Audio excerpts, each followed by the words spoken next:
Hey guys, welcome back to What the Fat. I have a very special guest with me today, someone who I briefly met at KetoCon, and she's amazing. She's done so much incredible work in this field and is now one of the amazing thought leaders, has a brand new book coming out, a registered dietitian, and that is Ali Miller. Welcome to the show.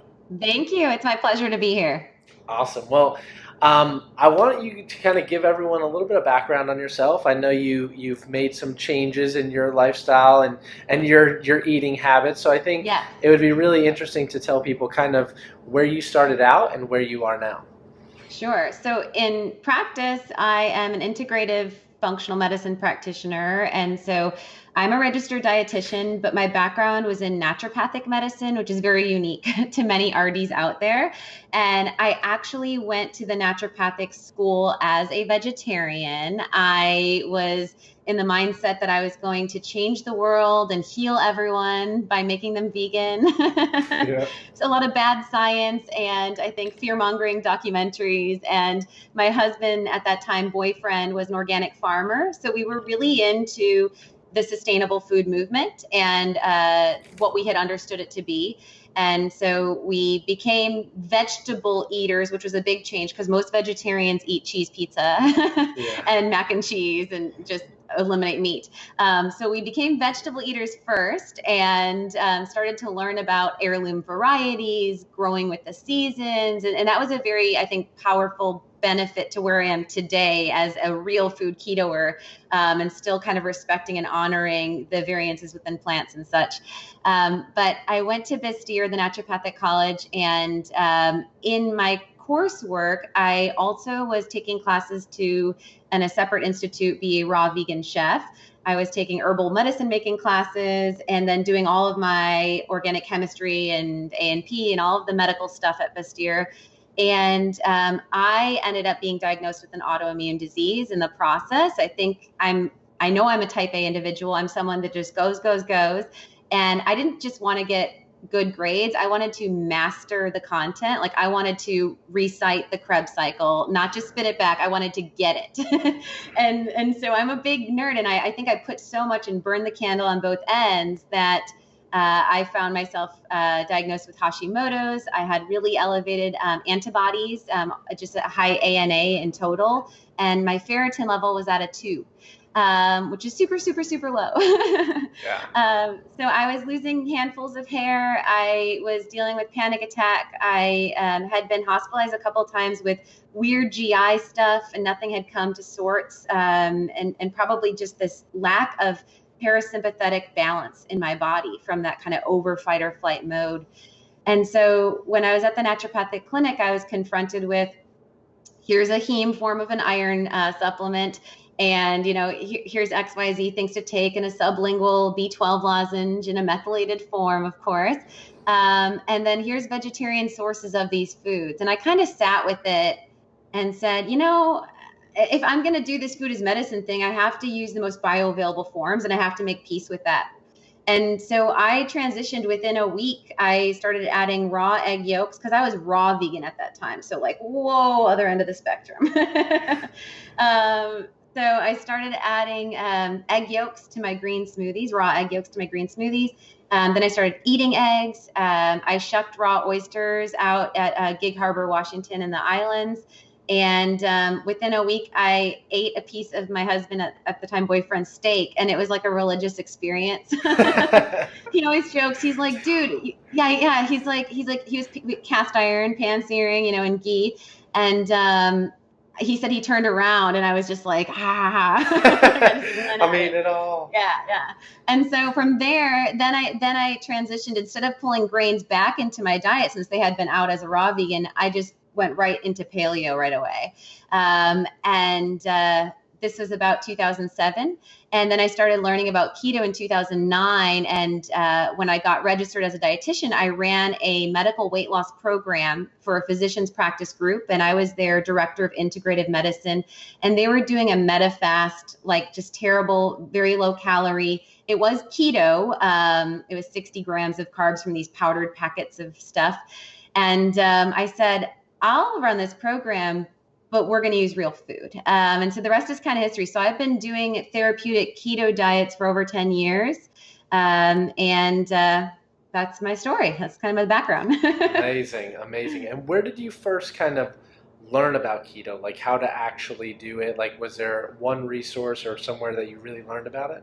So I didn't learn about it much at Bastyr.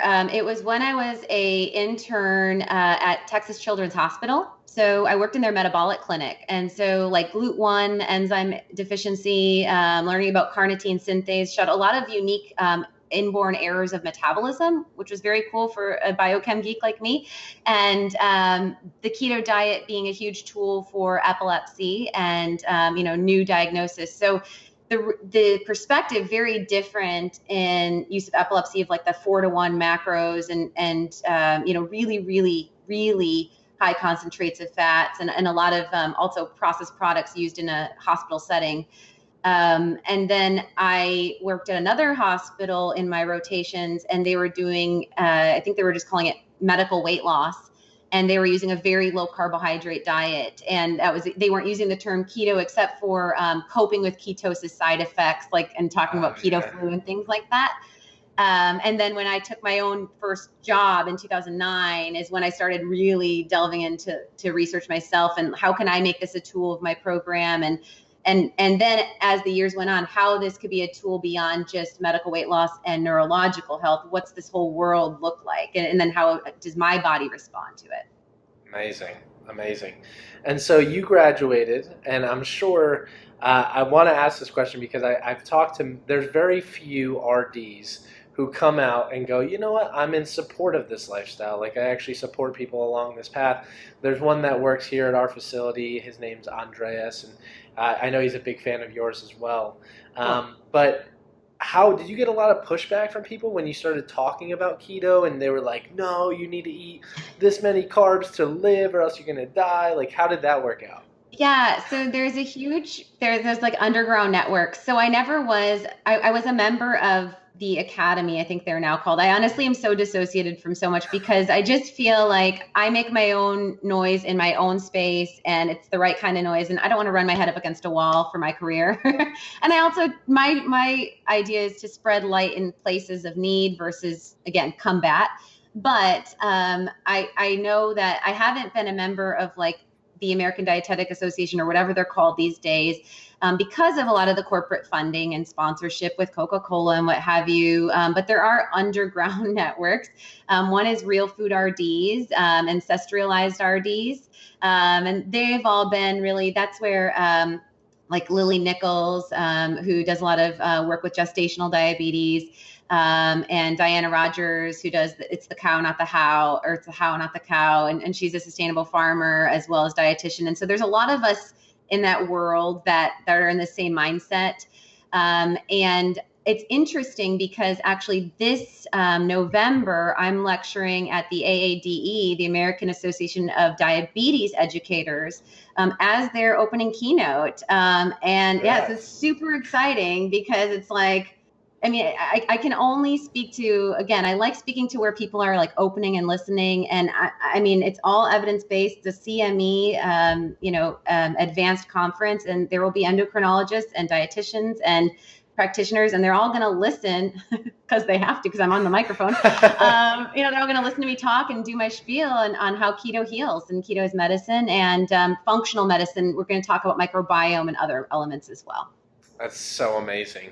And yeah. I've said this before. I have a friend, her name was dietitian Cassie. She dropped it. Yeah. Mm-hmm. So she dropped it because she faced the same challenges.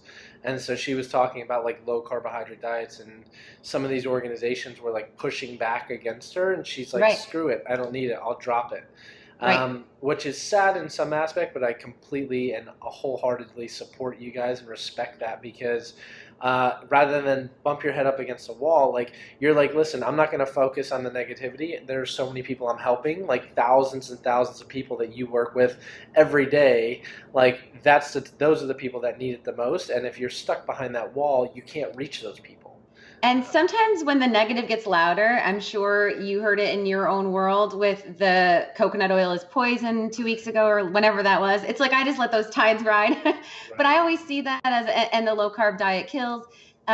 I always see that as like like big pharma and big ag, like we're making movement and we're creating tide in the waters. And so like, let's just speak louder and let's let the case studies sing. And we don't need to wait on double blind placebo trials because it's happening every single day and we're experiencing it. So that's the most kind of powerful truth is in the keto pudding. I love that. And one of my big mantras is like make positivity louder. Like Yes, I love that. I love it. And I think each one of us, like going out there and doing that, like you going out and radiating that and helping so many people, it just allows that to happen so much faster. So kudos to you, and amazing work. I'm excited about that. And I hope a lot of people take away from not only this episode, but this entire series, like a lot of times, and we faced it, Jacob and I, when we were in academia, faced the same challenges when we started doing keto research.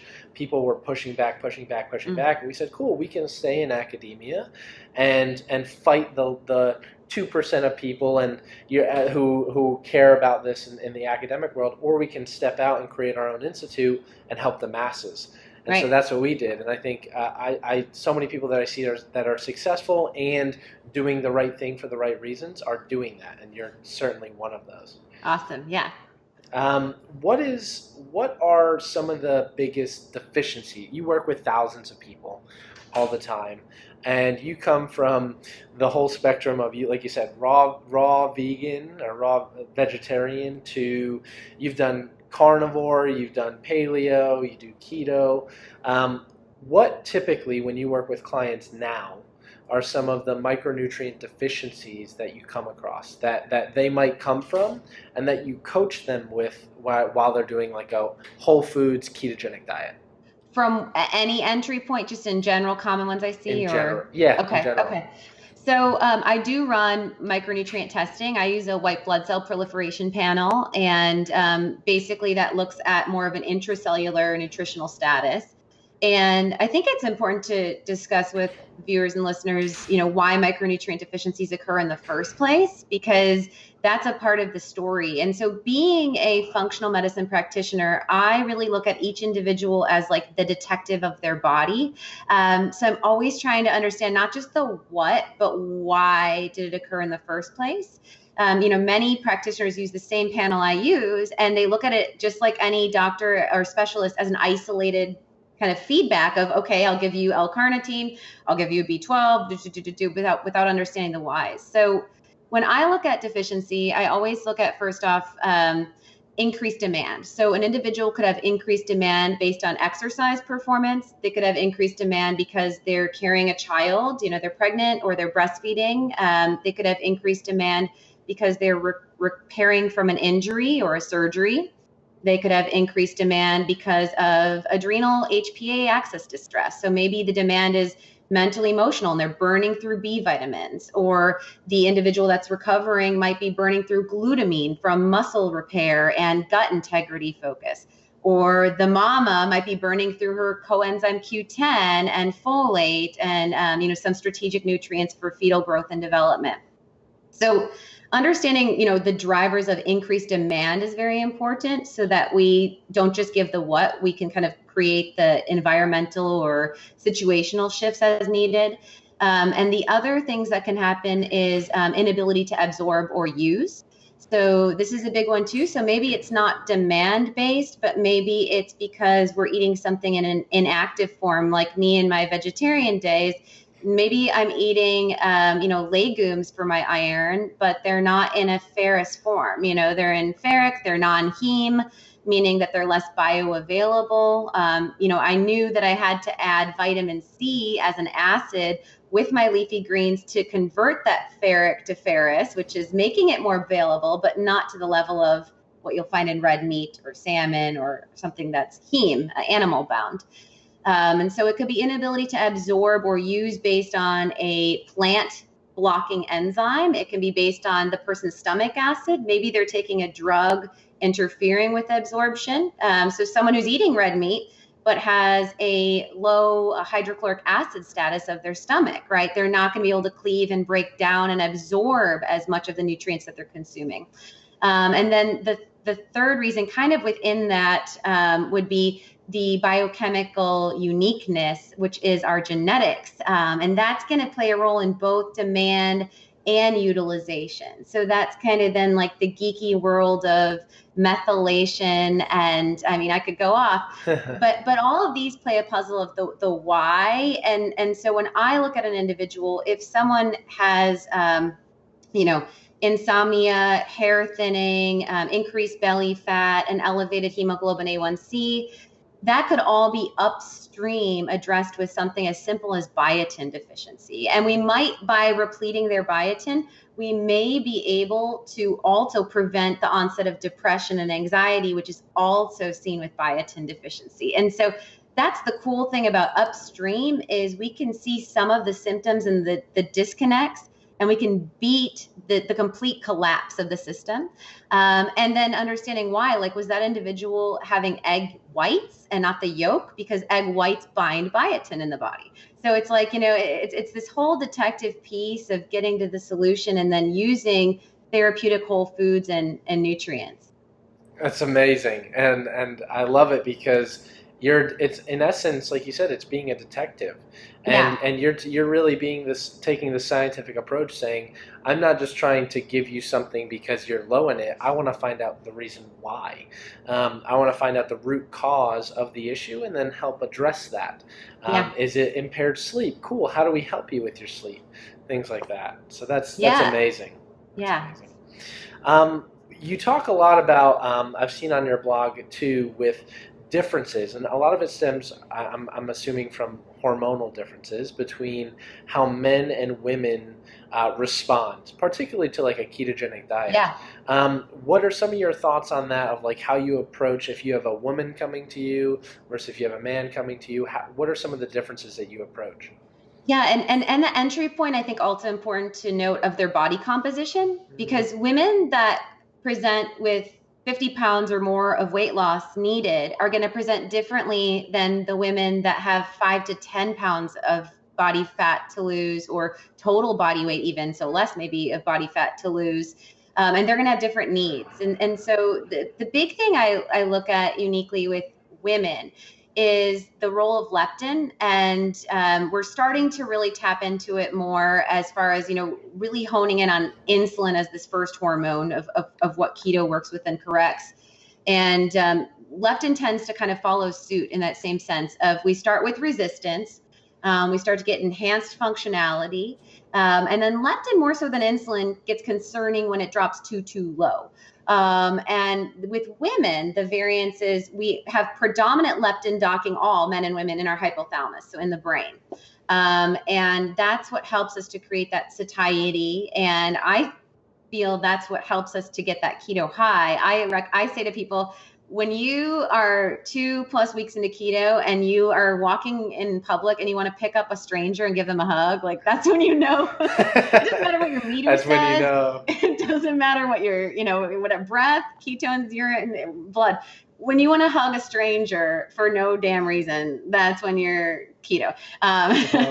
So that's leptin. I really feel that's leptin. That's like this, just like feel good, awesome. And it really creates a lot of satiety. And what can happen, we have also leptin receptors on our thyroid, so men and women, but women have leptin receptors on their ovaries. Then there's other receptor sites for leptin, but it's the ovarian connection unique to women that I find to be a component that needs to be considered, especially with the population that I see often of like hypothalamic amenorrhea, or women that lose their period from either dramatic weight loss, calorie restriction, being stressed and wired. And so those individuals, and especially those individuals that are close to an ideal body weight or ideal body composition, or are of low body fat, so even further on that spectrum, I find that they do really well with strategic carb cycling on 5 days post ovulation, and then the first couple days of their menstruation. And it's something that I kind of pulse and play with each individual. We do a lot of hormone testing, but for women that have, like I said, a higher amount of body fat to lose, they generally don't need to be doing that right away. So I say to my clients in my programs, it's so unique. I'm not someone that says everyone needs to carb cycle. I say if your hormones are off and your body fat is low, you might need to carb cycle. And it's the idea that leptin is insulinogenic, and our leptin does have higher demand in that post-ovulatory impact in the body. And so, especially for women that get insomnia, middle of the night hunger, feel really depleted, it often works really well. In other conditions, interestingly enough, like hypothyroid and adrenal fatigue, I find you can still stay really tight keto. You just can't over fast or over calorie restrict. And so these are things also that if we mimic too much of a starvation mode, that we can have imbalance in the way that our metabolic function occurs, because it's just survival. Right. And I think Leanne Vogel talks a lot about that as well, especially with females on introducing some carbohydrates. Now, when you do that, is it how many carbohydrates do you typically reintroduce? Do you titrate down fat accordingly? Like, how do you play with that? Yeah, and my carb, she calls them carb ups, and my carb cycling is definitely less dynamic. It's not as high. So I generally recommend about 30 to 45 grams of added intake to what most individuals' base of 30 is, give or take. Obviously, if you're coming from a carnivore state, your base is at 10 or less probably, or 0 if you're true type, it should be 0, but right. Depending on what they're doing, if some are doing a little bit of avocado or something like that. Everyone has their rules of gray. But most people, when they're doing like a whole food keto approach, they're eating Brussels, they're eating cauliflower and such, are at that 20 to 30 world. So when we're doing the strategic carb cycling, we're adding 30 to 45 grams in the evening, so either in the dinner or a post-dinner timestamp for 2 days as a double increment. So like for a 28-day cycling female, that's looking like days 19 and 20 of her period, and then potentially on days 1 and 2 when she's at that increased shedding of the uterine lining, and that's also a little bit distressing to that HPA axis of hormonal feedback. Very interesting. And do you encourage more like exercise, or do you encourage them to do anything else other than just reintroduce carbohydrates? I do pull fat down a little bit if they're looking for weight loss, but not if they're not looking for weight loss, because then you just take in a little bit more nourishment during that time. And reality-wise, if you're talking about like a half cup of roasted sweet potatoes as 15 grams of carbs, that's like 60 calorie variance. So obviously I want you having ghee or coconut oil with that to blunt the glycemic impact. The idea isn't to do this like slingshot hit. It's just to allow the body to reduce. Sometimes we'll get higher amounts of reverse T3. There's just this feedback mechanism that I feel that leptin really mediates. And so allowing that kind of feedback to say, hey, body, we're good. We're doing this with intention and purpose. Let's keep rocking this machine. I find generally tends to lead for most balance. Amazing. That's really good tip. And do you find that most women, obviously not women who are probably doing carnivore, but mainly women that are just doing like standard keto, do you find a lot of them tend to be protein deficient? I get a lot of people that report they're like, oh, especially people who are doing this OMAD, like the 1 meal a day. Do you see that a lot? Yes. And I think that's this, I have a mantra I love to use called doctrine creates disconnect. So if we get so doctrine number based and we're macroing, right? And so we're like, oh, I got to keep that protein threshold down.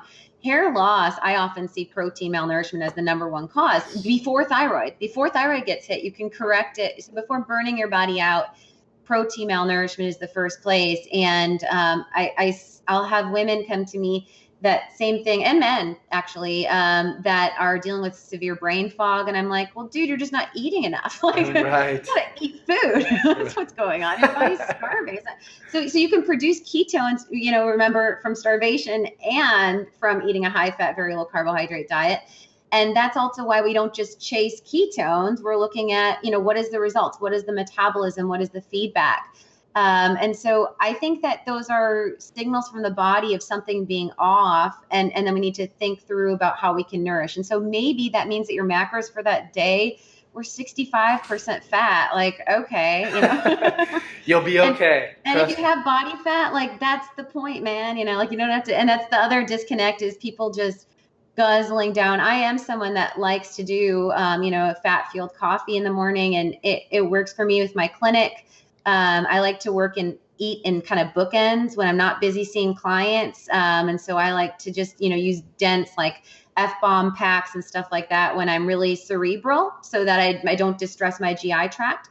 And that works for me. And then I get my everything else in my like evening big meal, and I'll get my eggs and my bacon and avocado to start my day. And so I don't do generally a 16/8 fast. I do like a funky midday thing, and that works for my system. And it's just kind of listening, doing the feedback, and readjusting. And maybe what works for me 6 months later will be different, and that's okay too. Right. Well, you just dropped a ton of great tips and tools. I know people are going to take a ton away from this already. But one of the things I want to ask is your why. Like, you've clearly started this clinic. You clearly are on a mission to help people. But what would you classify? What's your why? Like, why do you do what you do? Why do you get up every day to help so many people, not only in your clinic but online? Like, you're doing a ton. What's your rationale for that? Man, I think that my biggest why and what keeps me going at full steam ahead mode is the outcomes. And I always say I am addicted to patient and clinic outcomes. And I love being the kind of driver of those aha moments and the empowerment. And I use the explanation of many of us go through life feeling like we're like hanging on, white knuckling the bumper of the vehicle, the car of our body, and just like, this is aging. This is what it is. This is what being a full-time working mom must be. I just got to surrender. This is normal. And I love getting people to pause that vehicle, do a little engine check, and get back in the driver's seat and be like, yeah, like this is my thing. This is, and I think that when we make those connections with the bodies, as we start to heal, we start to realize what mediocre felt like, because so many of us are so far from mediocre. We're just in a terrible place of our health and our connection with our body. And so really empowering on how awesome can feel and getting yourself back in that driver's seat is my why. And when I did that within myself, and I broke up with the doctrine of this is killing animals, this is what, and I just started eating with intuition and listening to my body's signals, I found that to be the most healing process. And I really try to empower my clients with that as well. Amazing. And you're allowing people to really achieve this new normal, which I think is incredible. Like, Yeah. a lot of people don't even realize that their normal is oftentimes broken. That's how they feel. And so you're allowing people to really experience a whole new life. So amazing, amazing work that you're doing. Thank you. I want to segment a little bit and go into a day in your life. You're obviously extremely busy. You're seeing clients every day. You're posting stuff online. You're writing books. You're writing blogs. Like, busy as can be. So I think it would be great to provide people with a little insight into like what a day is like for you. So, typical eating schedule. We talked a little bit about it. Yeah. But you eat. Can you explain like when your eating windows Yeah, are? yeah. So I do both, like I said. So I will do often. It just depends on my load. So I'm a full-time clinician. So I see patients all day Tuesday, all day Wednesday, all day Friday, and then partial days Thursdays, and Mondays are like my media days. And even with that, as you said, things are kind of revving and picking up more, which is awesome. But it's all about, with a history of autoimmune disease, it's all about understanding threshold and understanding bubble wrap and how to support the body in superhuman mode. And so I'm all about being proactive with my own personal health care and the way that I fuel my body with intention and purpose. So how I make it all kind of, and then I have a 2-year-old, by the way. If you follow me on Instagram, yeah, Stella's like everything. And so, I mean, it's balancing that. And I found myself actually a year and a half ago, sidebar, I found myself a year and a half ago. I had a big clinic in Houston. I had 7 full-time employees. I had 1,600 square foot space. And I was just putting out my first book. And I was like, you know what, that vehicle thing, like I'm being dragged, but this isn't the right scenario. And I had to just really figure out this self-preservation. So me transitioning my business model to virtual has been very helpful. And it allows me to have that at least personal filter of, when you can tap me versus being in my office and having all the employees coming at me all the time and putting out all the fires. So accessibility and self-preservation, I think, is huge in growth, whatever kind of growth you have. And that might mean for a working mom saying no to volunteering. It might mean for, a single guy that he's saying yes to a career opportunity and saying no to something else. And it just means what it means. But I think that's huge, is understanding our why and our priorities and what we can let go. So I'm a huge fan of sleep. I'm a huge fan of gentle movement therapy. With my external stresses, I don't do any HIIT training. I do gentle movement exercise, which means yoga, Pilates, walking. I live in Austin, so we have hills, so we hike a lot. Yeah. And then I'll do my own body weight stuff. But I know that if I went and took a spin class, as awesome as that would feel, that at this time of my stress threshold, it would not be a good time for my body. That would be the camelback breaking. So being kind to the body and listening. And I'm very proactive with supplementation. I probably take 30 different nutritional supplements. Wow. And yeah, I mean, that would be a whole episode in itself. But I'm all about adaptogenic herbs. I'm all about B vitamins. I'm all about adrenal glandular compounds, probiotics, magnesium bisglycinate, and all of the things that need to keep me rocking and rolling. And I'd rather be proactive than reactive. And so I'm all about strategic nutritional supplementation. And then diet-wise, I personally do a ketogenic diet within those carb cycles, as I mentioned. So I carb cycle sometimes only one time in my month where I'm not feeling it. I'm very intuitive, so I don't force myself to eat a carb if I'm not feeling it. And on the other end of the spectrum, if there's local Texas peaches and my daughter only eats half and it's sitting there, I might eat half of a peach on a non-carb cycling day. And I'm likely still in pretty legit keto. Yeah. And so I'm pretty flexible with a whole food focus. I eat a lot of eggs, like probably 20 something a week. Like I said, do a couple days of fasting where I'll do a 16-8 and I do fatten my liquid, whether it's a matcha tea or a keto coffee. And I always have my largest meal in the evening because that's when I'm with my family and I'm in my parasympathetic rest and digest state. And it's usually like a ribeye with good quality vegetables, maybe Brussels with bacon, maybe a little bit of cauliflower puree. And often a glass of wine. Yeah. And that's my B. Love it. I love it. So you do some sort of intermittent fasting throughout the day.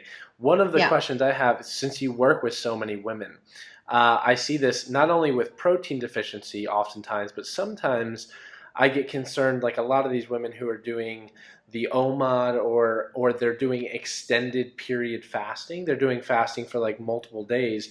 Do you come across women who you've seen have complications or challenges when they're repetitively doing this over and over again and they're like severely calorie restricting? Yes, and I think that that's a unfortunate misnomer of calling out keto, but it's really calorie restriction. So it's so important, I think, that we, and that's something I'm really trying to kind of sing a little bit louder, is that we have to dissociate the two. Often they're very good friends, intermittent fasting or prolonged fasting and the ketogenic diet. And quite frankly, it's because when you're fat adapted, because of that leptin, you're able to fast without hunger. And because of the hybrid function of using ketones, you're not getting hypoglycemic drops.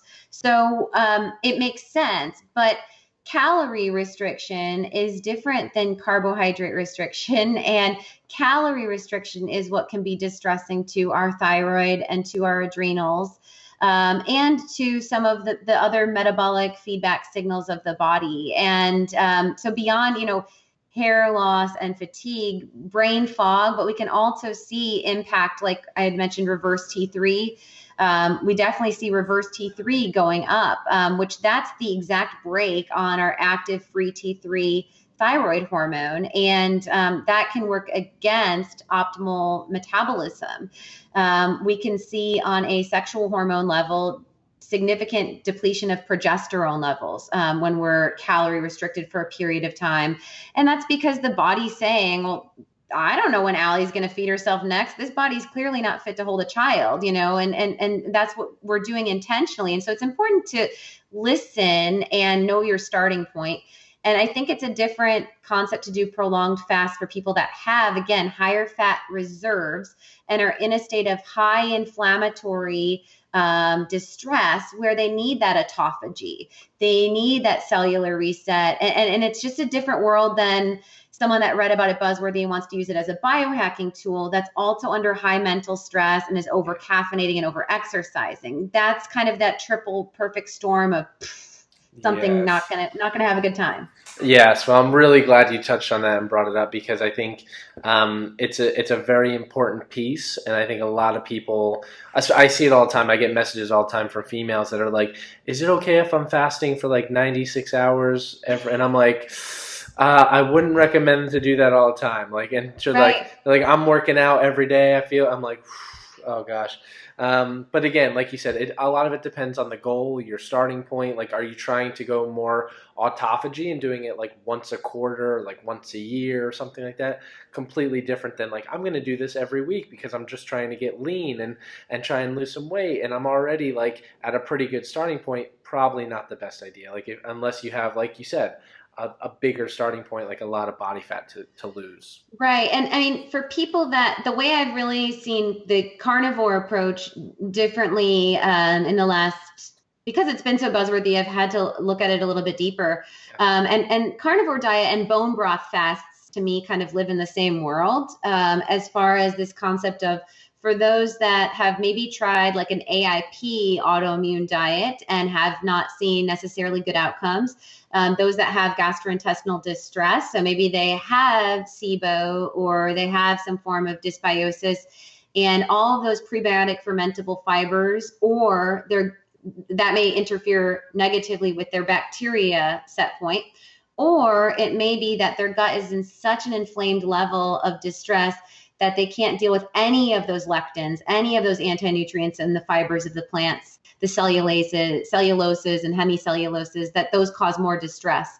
So for those individuals to do like a modified 4-6 day bone broth fast, and or doing keto carnivore as a tool, I'm more on board with keto carnivore as a tool than a true solution. I think that it's helping us because of one of those root causes of imbalance.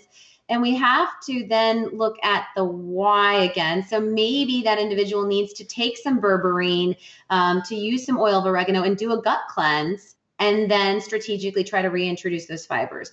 Or maybe that individual needs to, beyond copious amounts of bone broth, double down on gelatin and L-glutamine and diglycerized licorice root and aloe to heal the gut integrity lining. And so I'm trying to really work with people strategically on, if this worked for you, why, and what do we need to problem solve foundationally so that the house works.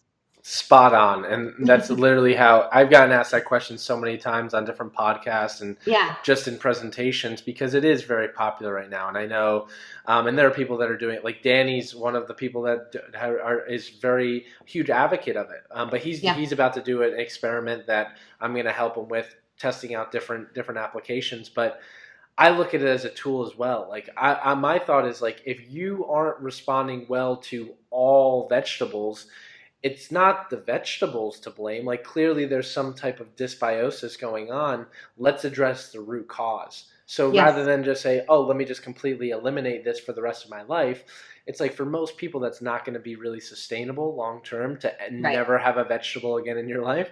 So it's like, okay, cool. You did like what's in essence one of the best elimination diets. You eliminated everything other than meat.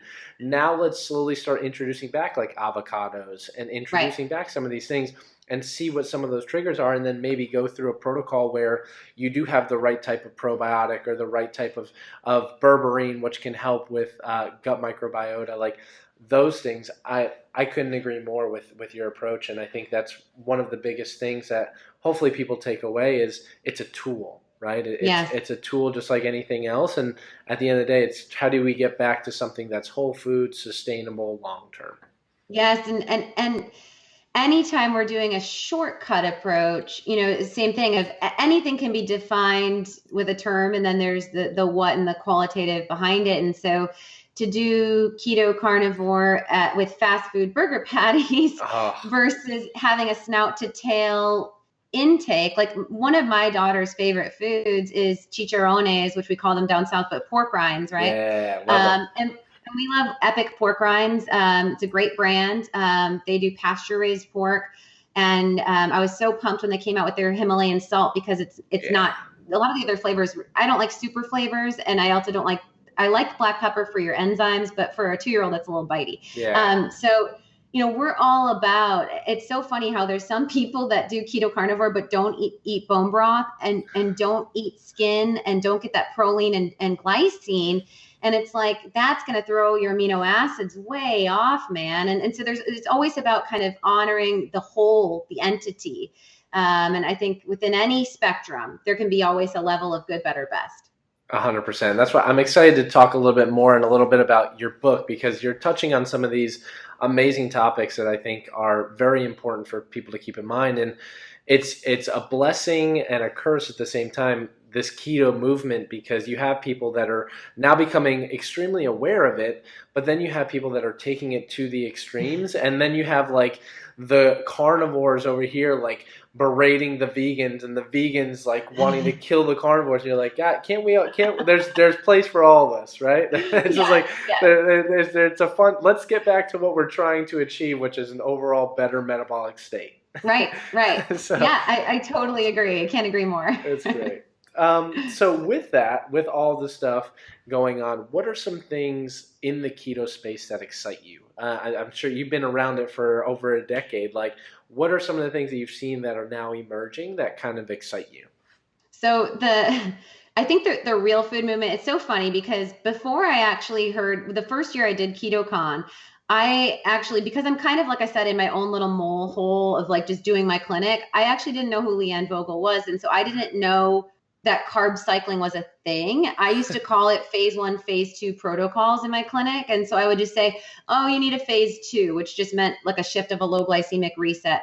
And so I was like, oh my God, this girl's on stage at KetoCon talking about carbs, and she's not getting eggs thrown at her, like, or I don't know, whatever. And so right away, Leanne and I were like, okay, this is cool. So I think that as a piece of like, again, this segregation from doctrine, it doesn't have to be all or nothing. Ketosis is a metabolic state. It's not a yes or no food list. And I really am excited. I've started to put out more recipes on my blog that allow that. Like I just did a awesome avocado brownie, and it uses 4 dates in it. Dun, dun, dun, right? And I did a collagen zucchini muffin, which has a banana in it. But these recipes, I know, and no one's burned my house down yet, but these recipes still, both of them, not net, both of these servings total have less than 8 grams of carbs. Okay, so listen to that. They both have more than a half cup of fat from melted grass-fed butter, ghee, or coconut oil in them. They use almond flour. So what I'm really excited to bring to the table is how we can redefine our palate to make this sustainable so that we stop craving sweet. Yes. Because I think a lot of the wrong turn is with the non-caloric sweeteners and that addictive tendency to, you break up with this abusive boyfriend, but then you're just dating Tom behind his back and as is whatever fill in the blank non-caloric sweetener. And that only perpetuates the craving for cake and ice cream and cookies and things. And so I think that this redefinition of, instead of this rigidity of yes and no, that this allows us to eat real food and to metabolize and to use fats as a primary fuel source, and then kind of go from there and use things that provide nutritional purpose in our bodies. And so that's really my exciting thing that I'm trying to drive and also watching come to life is more of this like real food keto movement. Love it. Love that. What tips would you have, someone that's just starting out, what tips would you have for them if they're like coming into this, say they're coming from a typical standard American diet, and they're like, you know what, I heard Kim Kardashian was on this keto thing, like, oh gosh, keto. Or whoever, some celebrity, Halle Berry, I want to get on it. what tips and tools would you have for them? Would you say, you know what, jump all in, or would you say, let's start with lowering some of your high sugar intake foods, let's ease our way into this? What are some tips that you have? Yeah, so I think that depends on the individual, like cold turkey versus a transition. If you are to transition, I think that a paleo type diet is a good transitional point. The first thing you have to pull out is sugars and grains, bar none. I mean, don't go low glycemic and include those foods in, because that's not going to necessarily yield the best outcomes and aid with that transition. And so when you're able to pull out all the grains and refined grain products and sugars, then you're able to both reduce the inflammation, start to alter the microbiome favorably, and also start to lower blood sugar levels and get that metabolic shift. And then from there, I would say lower carbs before you focus on raising the fats. Because I think that there is a misnomer about this, like, chasing fats. And I'm doing a keto coffee with 480 calories and eating eggs and bacon and avocado, and why aren't I losing weight? And it's like, well, dude, you just had 1,200 calories in your breakfast. Exactly. Like, your BMR is 1125 or whatever. And so I think it's about lowering inflammation and lowering carbs. And, yes, use fats. And when I'm transitioning people into keto, I'll say, get into keto first before you calorie restrict, but also don't chase fat. You don't have to worry about hitting your minimum fat intake. And I think that that's a really important thing that needs to be out a little bit louder, because too many people are watching those MyFitnessPal wheels. Oh, yes. Yes. And they're pounding just fat, and that's okay in theory if you're someone that's not eating other things, but right. And I think that's a great point, because it comes back to, like, a lot of people are hung on that if it fits your macros, and then they'll get stuck, and they're like, at the end of the day, and they're panicking because they have like 40 to 50 grams of fat left, and they're like sitting there like, should I eat this coconut oil and butter? It's like, are you hungry? Like, if you're not, like, go to bed. It's okay. Right. It's okay. Right. Like, you'll be fine. I know I have so many people asking me that all the time. I have a 12-week food as medicine keto program, and they'll be like, how do I get my fats to because people need numbers. You have to give them a protocol. You have to give them guidelines, obviously. Right. And it's like, and also thinking outside the box of that too. I love coconut oil. I love ghee. I love grass-fed butter, and saturated fats are phenomenal for the brain and the body and our hormones. But, like, hey, what about a chimichurri sauce, or what about pesto? Or, like, you can use fat in sauces. And I think we get so segregated from that you can use a really antioxidant rich, herbaceous, awesome, bright, flavorful sauce or salad dressing as a delivery for fat. And we don't often think of it in that sense. Right. Well, great points. And I want to transition to this last piece, because I know we're running a little bit low on time, but you have this amazing new book coming out, which I'm super excited about. And your first book was a hit, and I know that this one's going to be even more incredible. And you talk a lot about anxiety, and it's called the Anti-Anxiety Diet. Yes. Can you speak a little bit more about what people can expect inside of it? What really were you encompassing with this book?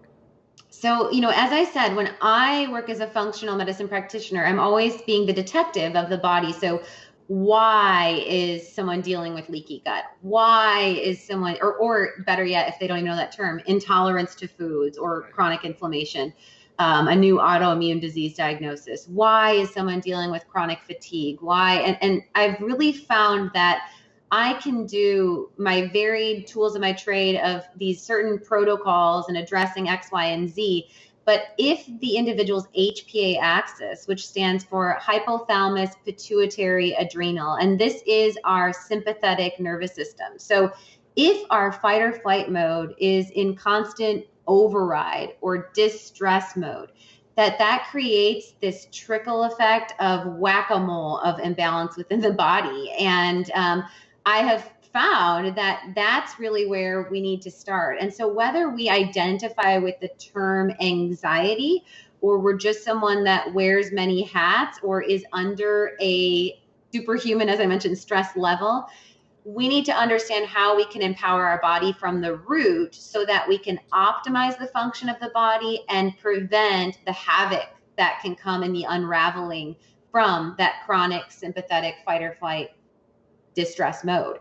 And so I use 6 different entry points in my book. I talk about reducing inflammation, and then every entry point connects back with how that perpetuates anxiety or stress. So for instance, if we have high intake of inflammatory foods, those inflammatory chemical mediators cross the blood-brain barrier and they interfere with our neurotransmitter signals. So we have to reduce inflammation to see stabilized, grounded mental health.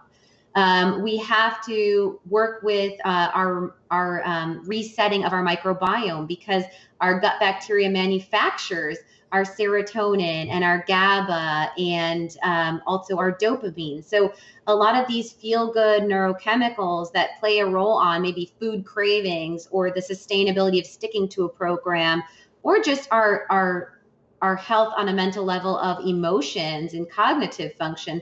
So much of that has to do with the gut bugs. About 90+% has to do with what's set up camp and how it's metabolizing in our body.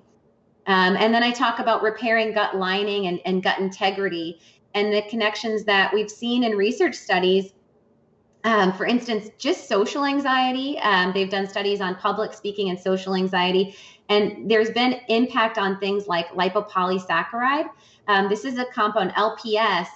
It generally increases when we have bad bacteria overgrowth. And literally what it does is drills holes in our gut so that our immune cells can deal with that bacterial imbalance. It says like, hey, the gut isn't dealing with this. This isn't managed. We need to allow these bugs to get into the immune system so the immune system can battle. LPS, independent of biome, goes up based on stress. So like when we're under stress, we're drilling holes in our gut, and that takes us back to stage one. Right. And so it's a very comprehensive book. Beyond leaky gut and inflammation and microbiome, I then talk about micronutrients. I talk about mood stabilizing minerals, the role of B vitamins as cofactors, the role of particular amino acids as building blocks. You know, many people know about tryptophan and serotonin connection, but there's so much more to that story. And I give you the tools of how to balance your neurotransmitters. The final kind of integrative chapter is on signs and symptoms of either highs or lows of your serotonin, GABA, norepinephrine, epinephrine, which is our adrenaline. And I give you in every chapter a quiz to help you identify with what's my entry point.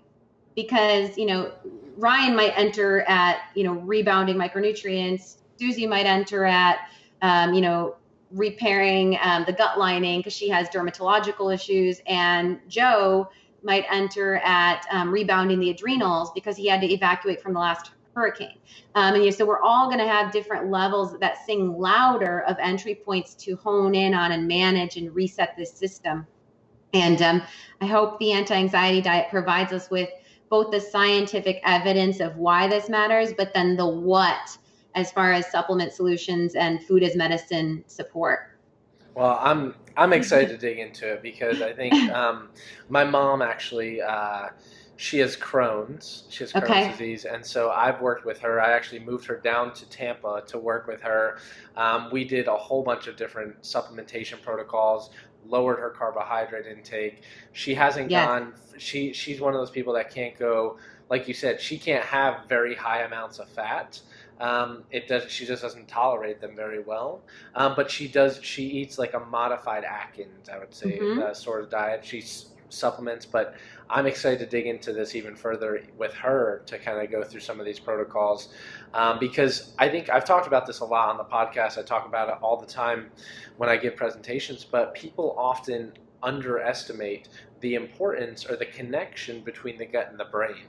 And a lot of times people go, oh, I don't feel good, I'm not thinking right, I'm not functioning right, I'm depressed, I'm sad, I have anxiety. And a lot of it, they go here, when in reality they should be looking at their stomach and going like, well, what are you putting into your system? How are you taking care of the bacteria that ultimately dictate how your brain performs? Yes. And so that's why I think it's a perfect connection and a blend of, I know probiotics and prebiotics are so overly marketed now, and unfortunately a lot of them aren't great, but there are a few that are, and they do extremely well and have a ton of amazing research on them. But people really need to understand the importance of the gut microbiome and how that plays an impact not only in your stomach, your digestion, but then how that affects the overall body. Yes. So that's great. Absolutely. And beyond that, the nutrient trends, and in most ways of managing depression, bipolar, anxiety, in the mainstream medical model, we start right away with working with a receptor on neurotransmitters, so SSRIs and SSRNIs, and we're really blindly throwing darts at a board, really, again, than even taking the time to look at the metabolites and see if serotonin is even the issue. I find often that GABA is the bigger driver. And again, with these quizzes, I help you to determine, for instance, if someone's dealing with more of a white knuckle effect from stress, if they're dealing with tremors on their vocal area or small shakes within their body, they're dealing more with shortness of breath. Very different than an individual who's feeling an overall ache of lassitude in their body, like more fibromyalgia, sleep interruptions. That's serotonin. The other one's GABA. And so, they're both neuroinhibitory. And we can get that landing gear from stress, but we need to know what target we're shooting at first. Right. And I just think, unfortunately, anti-anxiety and antidepressants are prescribed on such a high rate, we're only seeing increase, but we're not seeing improved outcomes with mental health. And there's a stigma also where people don't want to take drugs, but then they don't want to get ahead of the ball. So I really hope that from a gut brain connection, that this is a helpful tool and that they enjoy the recipes they're making. I mean, there's really cool stuff like turmeric gummies that we make with turmeric and orange zest and coconut water and gelatin.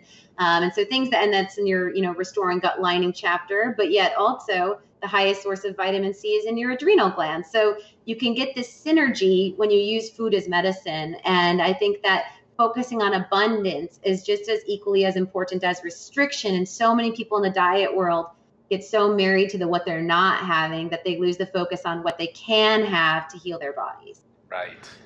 What is your favorite recipe that you have in there? If you had to pick your favorite one. Okay. Probably there's an awesome soup in there. So it's a creamy chicken chili soup. Chili, not like a Tex-Mex chili, but like a green chilies are in it. So it uses coconut milk in the broth. It's bone broth based. It uses coconut milk and a lot of lime zest and Himalayan pink salt. And it's pureed with a little bit of jicama as a prebiotic fiber. I love it. So jicama adds a nice mouthfeel to it and thickens it along with that coconut milk. And some cilantro is blended in half of the soup. And then we add back in the pulled chicken and then add chicken thighs to that. And it's just really dreamy. I've been on that kick. It's been raining here, so that's been my go-to for a while now. Well, even in Florida, it's getting that time of season where I'm I could use some soup, watching some football on Sunday. That sounds delicious. Yeah. So I'm always looking again as the strategy. And the cool thing about hopefully my recipes is that every recipe has a food as medicine focus. So in that creamy chicken chili soup, you might learn about jicama and its role, and then you can incorporate that with the next time you make guacamole or do a crudité or a cheese platter. That's something you might throw in there. And so I'm hoping that, again, it gives you kind of the what and the why that you can take even beyond the recipe structure that I've created. Love it. Last question, because I know you have a long supplement protocol, but if you had to pick your top 3 supplements that you are it doesn't matter if I'm traveling here, these are my go-to top 3, what would those be? I got them. It's so easy. So the first one would be my Relax and Regulate powder, which uses magnesium bisglycinate. So many people are magnesium deficient. Magnesium is used in over 300 enzymes in the body, especially the keto population. When you pull carbohydrates out of your diet, you lose the hydrate part. You don't hold water as well. You need to be proactive about your electrolytes. And magnesium is a big one to be proactive on. And bisglycinate, you want the neuromuscular form versus one of the cheaper water soluble. And then that also has myo-inositol. And inositol is like a cousin to the B vitamin family. It helps with intercellular signaling. So it's going to help on a cellular level for enhanced cell communication. And inositol helps significantly with hormone balance, regulating the metabolism of cortisol, testosterone, as well as estrogen and progesterone relationships. So that one's just a great one for stress. We see inositol deficiency often with insomnia and anxiety. So the Relax and Regulate has both the magglycinate and inositol in one as a powder. I'm a big fan of a blend of adaptogens and nervines and L-theanine. So I have a product called Calm and Clear. It uses B vitamins in their bioactive form with nervines and adaptogens. So nervines are herbs that help us to relax, calming to the nerves, if you will. That's where things like valerian and chamomile and skullcap live. And then adaptogens are herbs that help us to adapt to our stress demand or threshold. So this is where like ashwagandha would live, ginseng. So this is a blend of those herbs, the nutritional components of the B vitamins, and also L-theanine, and that's what's in matcha. That's why matcha, I think, has been so sexy. Yeah. L-theanine helps to emphasize our alpha brainwave. So this is like what is peaked during concentration, creative thought process, meditation, and seen during REM cycles of sleep.